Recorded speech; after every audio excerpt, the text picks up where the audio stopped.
እሾሃማ ቁልቋል በባዶ ጀርባ መሸከም ይህ በሜክሲኮ ጎዳናዎች ላይ በየዓመቱ የሚታይ አስገራሚ ትዕይንት ነው። በሜክሲኮ ታክስኮ ከተማ በሺዎች የሚቆጠሩ አማኞች የሚሳተፉበት ሴማና ሳንታ ወይም የሕማማት ሳምንት በዚህ መልኩ ይከበራል። በምስሉ ላይ እንደምታዩት ወጣቶችና ጎልማሶች ከ40 እስከ 50 ኪሎ የሚመዝን እሾሃማ ቁልቋል በትከሻቸው ላይ በማሰር ረጅም ርቀት ይጓዛሉ።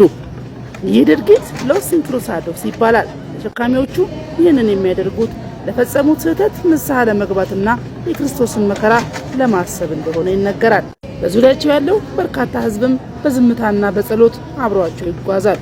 እንግዲህ በእውነት እጅግ አስቸጋሪና ከፍተኛ ጽናት የሚጠይቅ ባህላዊና ሃይማኖታዊ ክንውን ነው።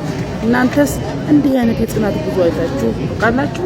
ሐሳባችሁን በኮሜንት አጋሩን። ሰናይ ጊዜ